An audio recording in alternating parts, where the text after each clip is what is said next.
के डारी मैया लावेली झूलू हवा की। अरे भगवान माई ओके जी प्रणाम। प्रणाम प्रणाम। बड़ा गीत गावत रह माई के अरे भजन माई गावत के रह। तो हम याद करत नहीं बुझला चिनौटी दो हैं? चिनौटी दो। माने एगो कितना अच्छा भगवान के नाम लेते नहीं माई के नाम लेते नहीं चिनौटी नाशा पता ही के कौन जरूरत बाटे। चिनौटी नासा ना हो। माने चिनौटी ना में खैनियन रखाला। राजेंद्र बाबू के नाम सुन ले बड़ा। अब छोड़ा ना राजेंद्र बाबू के नाम जितना बड़े सन वही खाए वाला ओकरे जब टोकाला तो वह कहे छै कि राजेंद्र बाबू के जानते। राजेंद्र बाबू के जानो तरह हम अब ना जानब तो भारत में रहला के तो का जब मतलब? जब राष्ट्रपति हो के हाँ भारत के हाँ आ जब जानते बड़ा अब वो अब देखले थोड़े रहनी बाकी लोग कहे बड़ा भजन गावते लगता मेला वाला के मेला है मेला हमरा लगा मेला के देखले होई। मैं तारा जैसा मेला देख लो मैं तू कोई हम मेला गइल बड़ो ए 5 रुपए के जिलेबी खरीदे में तो 3 हाली ओकर हम तारा के देखे नहीं ना हो झंडा के मेला कोई डला गैला नहीं तू रामचंद्र से कितना 250 ग्राम जिलेबी खरीदे के कहल हम आ कहा 150 ग्राम जिलेबी चीखे में कि देखी तो मीठ बाकी ना गरम बाकी ना बसिया बाकी ना 150 ग्राम तो जिलेबी यही खा गइल तू। अच्छा ही बताओ 1 किलो आलू किने जाला तो जाके टोटो के आलू ये लेवे ला कि ना। हेलो चोर चुहार के ये बुद्धि चोर चुहार नानू हो तो तारा आदत चोर नहीं ये बुद्धि है ठीक ना लगे। माने एमे चोर चुहार का भाई प्लास्टिक के चिनौटी रखले बड़ा में चोर चुहार बोले। अरे अरे दे दे खैनिया दे दे हम अपन रख ली दे फालतू वाला काम ई ना खैनी ला बंतर का खैनिया ले तो आतने तरह एथी बात तो बहुत एथी बात तो देना तो खैनिया जान क्या ना ओकरा कहे राजेंद्र बाबू के जान छड़ा कि ना तो जिलेबी कहाँ से किनल हैं जिलेबी पूछ पूछ के खा के पेट भर के घरे चलो चला ना का मेला गई रहल अबकिर मेला गई रहल कि ना जान चढ़ी अब गिन माई के सुमिरन करते न कि निमिया की डाढ़ बन हाँ। हनु आ सुमिरन करते नहीं है बाबू तने हमरो बिया आ रोको ना हैं रोको तने मनी हाथनी से दे दे हां तनी सु दे दे रोज रोको ना हाँ तो दे। राजा मार देखो मांग के खाए के बाद तुम मांगो सुन ना ढेर मालिक देला हेलो हां काढ़े आओ तरो देखो खैनी होला उ काढ़ेला अपने में का होई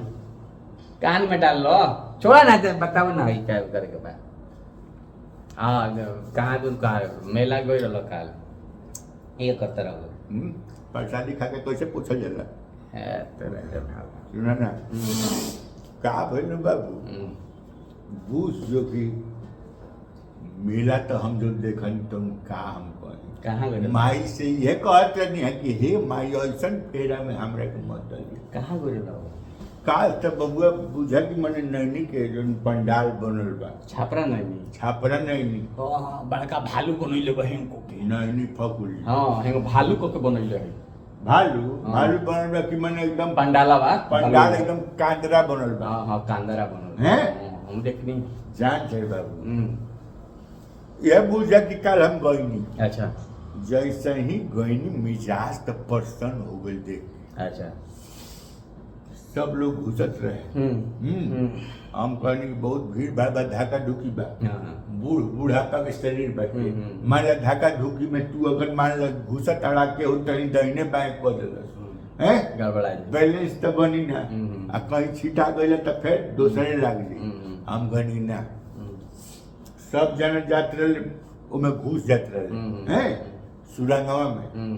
घुस जात रहे घुसल सब जना बाएं चल जास हम कहनी कि अगर मान ली बाएं बनल बा तो दाहिने भी बनल बा दाहिने बनल बा ए? हां हां बाएं बनल तो दाहिने बनल दाहिने हां हां बाएं चली बा छापर दाहिने माझी हां हां हैं? हां बूझ जा कि बाबू हम कहनी राजा की तरह जीवन जियता आदमी राजा की तरह बाटे हां राजा खानी तो जियले बड़ा जिंदगी भर मांगी खइले बड़ा हैं? अरे मैं राजा खानी जियल बड़ा हाँ राजा खातिर जियल बड़ा है राजा खानी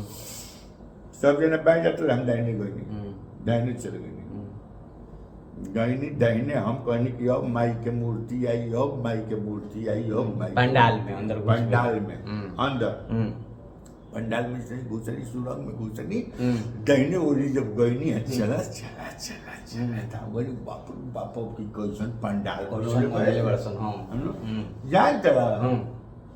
भीतरवा कुछ दूर गईनी नु तो छाप छाप छाप छाप अनार हो गई, अनार हो गया, छप छप है पानी जो बटे अंधारा बा पंडाल बा। हाँ ओ कुछ दूर गईनी नु तो देखनी कि छप छप ये पानी में गोड़ पड़ता पड़ता। हाँ हम कहनी बरखा भइल नाई, छप छप पानी में गोड़ कैसे कैसे पड़ता। हाँ हम कहनी माई तू परीक्षा ले तरू का हमार हाँ तो माई कहलस कि ना हमने अच्छा कोनो बात ना चला भक्त तरे नहीं भगत चलत चलत गनी गनी गनी जाते जाते जाते बाबू बालू आ गई अंदर में पंडालवा में पंडालवा के अंदरवा उन्हें पहले तो पानी आई हाँ हाँ और ओकरा बाद बालू आ गई, बालू आ गई हाँ हाँ रेता रेता बालू आ गई।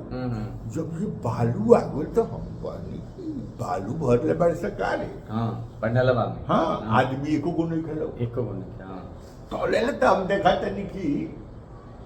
ओने सीजन बैठे बड़का एगो आदमी जोन बैठे बड़का बड़का आदमी धप धप धप धप धप धप चला तो नहीं सिया हम डेरा गई, हम कहीं कहीं महसा चूज कर हमरा बुझाई रात में रात के रात के मामला बस्तान में अनहार बैठे मान लो होने से कहीं छूट ना गए। हम तब हम ना डरनी, हम कहीं जब माइये के दर्शन करे जाते हैं तब डराई करना बात तो जब नजदीका आई तो हम ना आदमी अनु ओकरा बात बाबू पूछा कि जैसे ही हमारा सामने पड़ल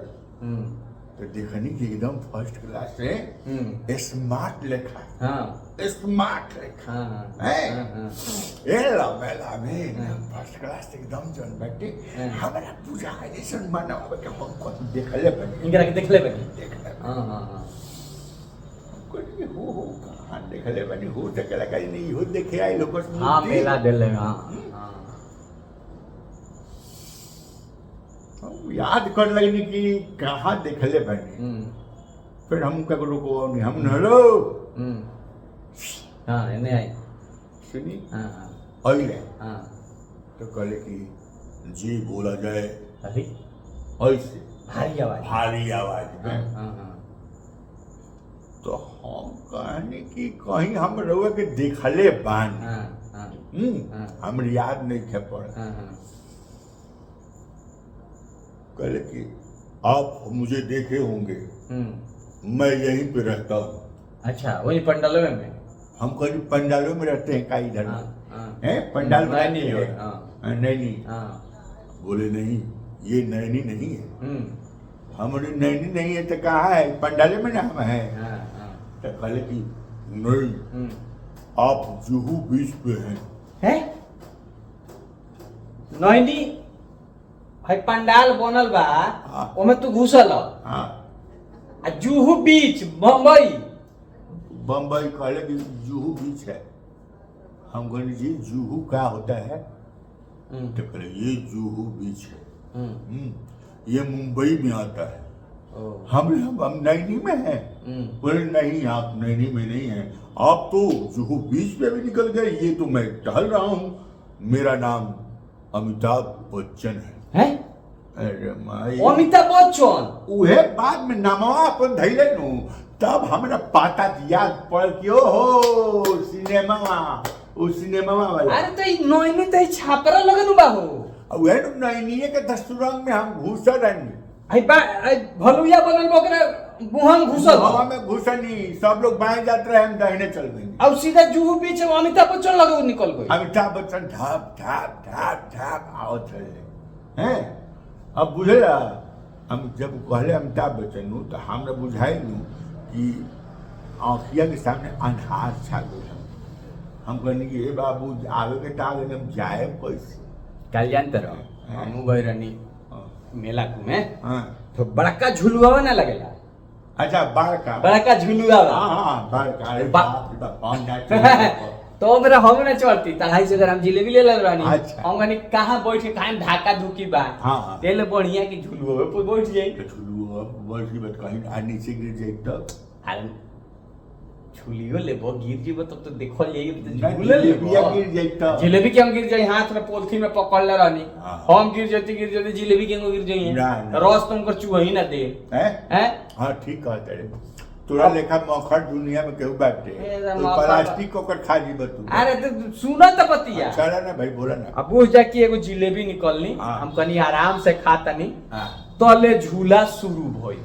चल चल हाँ तो अब नीचवा से गइल तो लाग हेमन हो जाला अरे माई ऊपरवा जाला तो हाँ, हाँ। आंखवा बंद हो गई मुंह में जिलेबिया रहे हाँ आ जैसे ऊपर गइल नु हाँ। तब तनी आंखवा खोल के देखनी कितना ऊपर बनी तो देखो तनी बाप रे बाप उजर उजर खूब गहना पहनले 3-4 गो माने अप्सरा टाइप की हेंगा हेंगा हेंगा हेंगा डांस करतारी मैं झुलुआ पर आंखवा कोनी सामना बा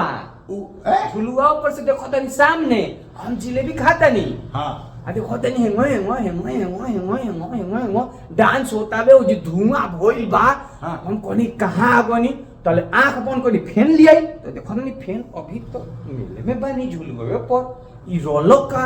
हम बोली हाय दादा फैन आंख बंद कोई नहीं फैन ऊपर कोई देखो तनी सामने की इंद्र भगवान बैठल बड़े के इंद्र भगवान आ हम पहुंच गइल बनी इंद्रासन में झुलुआ से मैंने ऊपर गई झुलुआ ऊपर गइल तो इतना ऊंचा रहे। अब ओने से रामधार ने उनका सब लोग कल बगी एगो जिलेबी है तो अरे जिलेबी कहाँ कहाँ कहाँ क्या उतरे होने से रामभा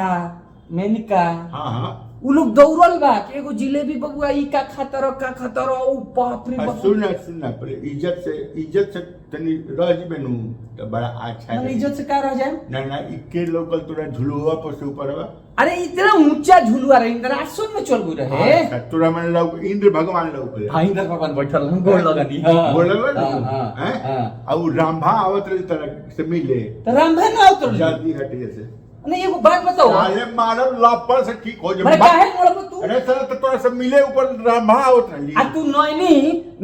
भालू के पेट में घुसब आ तू जूहू बीच अमिताभ बच्चन लगे निकल सक तब झुलुआ में ऊपर इंद्रासन नहीं खे सुरंग होला न सुरंग से आदमी कहीं से कहीं चल जाला सुरंग हैं सुन रामभा आवत जोन से हैं रामायण में क्या होता नहीं तो झुलुआ पे चलो बैठा है लपट है लपट सुरंग में जाइए हमास का आतंकवादी भइल बड़ा सुरंग में जाइए आतंकवादी वे साले आज से यहाँ मतलब कह जतनी नो एंट्री अनु साले ई झुलुआ पर जाता है तो ऊपर तक इंद्र भगवान निकल तड़े रामभा होने से आओ तरी जाके देख के स्वागत करे कुर कहीं का मैंने हम कहतन तो कहबे करबे हैं हमरे बीमारी हो जाए पुराना आदमी हार्ट अटैक करे तो सल दवाई के दी तू हैं नमस्कार दोस्तों, मैं आपका दोस्त वीआईपी विजेंद्र सिंह, हमरा संगे बानी आनंद मोहन पांडे मामा जी और रौरा देख रहल बानी Anand Mohan official YouTube channel. जी तो ई वीडियो कैसन लागल है रौरा लोग कमेंट करके बताई, हम मामा कुछ बोले। और हम ही कह रहल बानी कि खूब एकदम मेला देखत रही, आनंद लेत रही मेला के, और साथ में रुआ घरे जाके फिर वीडियो के भी आनंद ली और खूब हंसी खूब खुशी मनाई और जन बात दशहरा के आनंद ली, सब मेला के आनंद ली, पर्व त्योहार आओ तो ओकर आनंद ली और आशीर्वाद दी। चैनल के सब्सक्राइब नहीं कैले तो सब्सक्राइब करी कि तुरंत एजा से छूटो आ 1 सेकेंड में रुआ पैकेट में पहुंच जाओ। आप सभी के आज दशहरा के बहुत बहुत शुभकामना। हंसत रही, मुस्कुरात रही, वीडियो देखत रही और जय भोजपुरी बोलत रही। जी धन्यवाद।